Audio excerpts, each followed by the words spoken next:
दोस्तों, आप सभी को स्वागत है मेरे वीडियो में और आप लोग देख रहे हैं कलयुग विद अग्रदीप।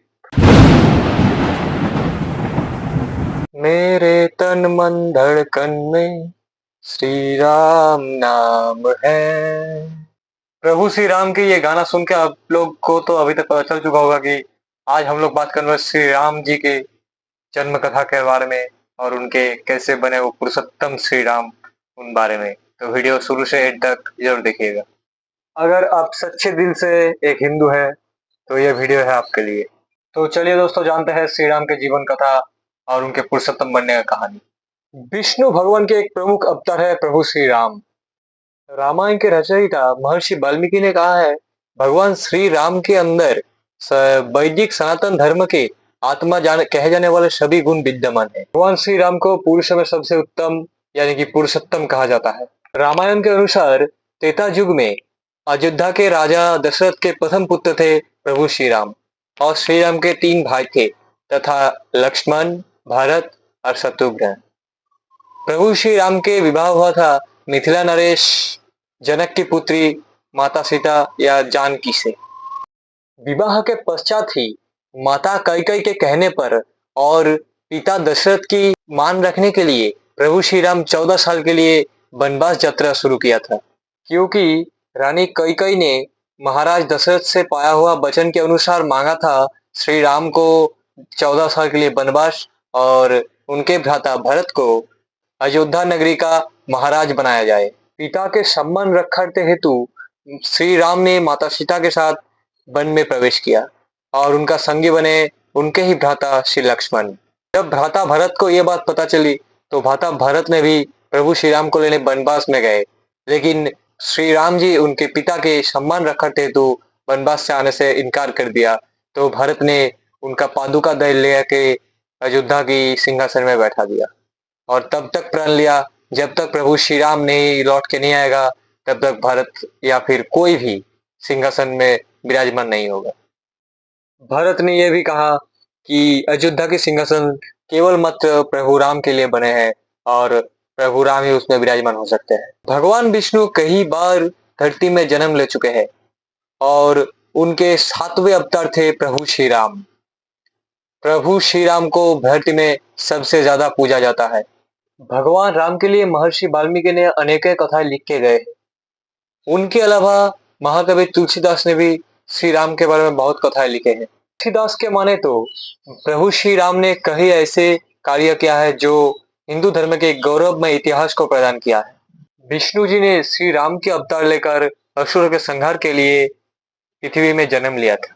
बस अपने पिता माता के भक्ति के चलते प्रभु श्री राम ने 14 वर्ष तक वनवास स्वीकार किया था। नैतिकता, वीरता, कर्तव्य परायणता के जो उदाहरण प्रभु श्री राम ने तैयार किया था वही आगे जाके मानव जीवन का एक मार्गदर्शन बन गए।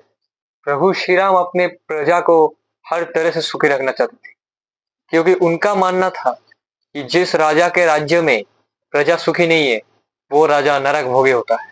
महाकवि तुलसीदास के रामचरितमानस के ने माना जाता है कि प्रभु श्री राम 11,000 वर्षों तक अयोध्या में राज्य संभाला था। वनवास के दौरान प्रभु श्री राम ने आदिवासी जाति और दलितों को एक साथ संगठित किया था और उनको जीवन जीने का शिक्षा प्रदान किया था। देश के सभी संत और ऋषि मुनियों को आश्रमों को दैत्य और राक्षसों से बचाया था। अपने पूरे 14 वर्ष के वनवास के दौरान प्रभु श्री राम ने हर एक जाति उपजाति या फिर मनुष्य को एक सूत्र में बांधने का काम किया था।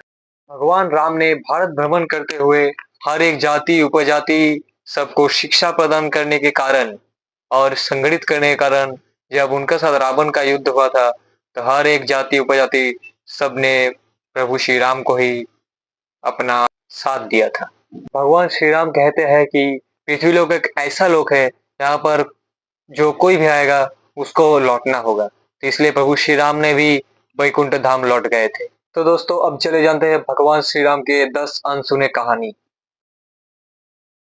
वनवास के समय प्रभु श्री राम की उम्र थी 27 साल। लव और कुश माता सीता और प्रभु श्री राम के जुड़वा बेटे थे। जब राम और रावण का युद्ध हुआ था तो इंद्रदेव ने अपना दिव्य रथ प्रभु श्री राम के लिए भेजा था। प्रभु श्री राम पृथ्वी में 10,000 साल से भी ज्यादा समय तक राज किया था। भगवान राम का जन्म चैत्र नवमी को हुआ था, इसलिए उस दिन को भारतवर्ष में रामनवमी के नाम से पालित किया जाता है।